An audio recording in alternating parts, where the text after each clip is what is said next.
Қазақстан Республикасының Конституциясына орай мереке. Сол себепті бүгінгі құқық қызметімізді әнұранмен бастаймыз.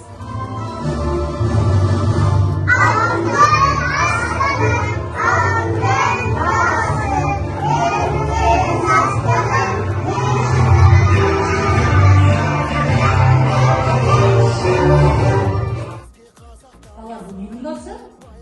Бізге қонақ бере жатырған сияқты.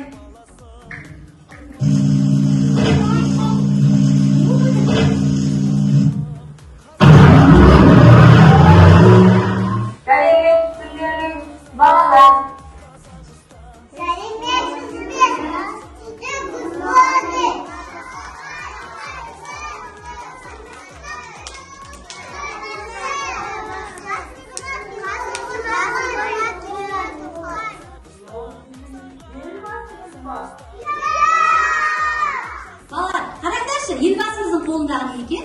Дұрыс айтасыздар, балалар. Балалар, бұл кітап жайдан-жай кітап емес. Бұл кітапта біздің ата заңымыз жазылған кітап. Балалар, біз егеменді тәуелсіз елде өмір сүріп жатырмыз, өзіміздің ата заңымыз бар. Балабақшаға барамыз ба? Мектепке барып тегін білім аламыз ба?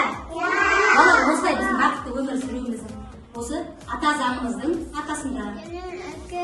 Мерекені ұлысы, ата заңын қорғаны, құқығымның тынысы. Өмірден әділдікпен бақтыратын, құқығым қорғалды деп сақтанатын. Өзіндей жас өркендер келеді өсіп, бұл біздің ата заң деп мақтанатын. Балалар, ойын ойнаймыз ба?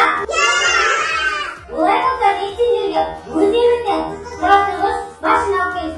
Кім шапшаң сол машина құрастырса, тегіс келушілеріңіз кім шапшаң ойнаймыз ба? Оңырау маған бір ұл, бір қыз келіп ойнаймыз.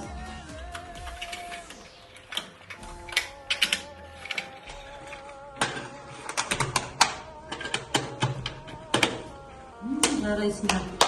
Қараңдаршы, менің үстемде бірнеше ерекше суреттер бар. Сол суреттерге қарап, өз ойларымызды талқылаймыз ба? Олай болса, қане, ықылас мирас келе ғой болатын. Бір суретті аламыз. Алау, қайсысын аласың? Ой, қандай сурет екен? Тікі бағы құқылымын.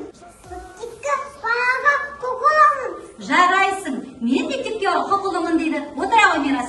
Қане, бала, тағы кім келеді? Келе ғой, аяғарыңыз. Бұл не? Балабақша. Мен балабақшаға баруға құқылымын. Жарайсың, Айқарагүл. Мен балабақшаға баруға құқылымын. Мен дәріге баруға құқылымын. Жарайсың, Динара. Ой, балалар, мен сендеріңіздің арқасында ата заң, конституция, құқық не екенін түсіндім. Мен де өз еліме барып, өз құқығымды қорғаймын. Рахмет сендерге, балалар.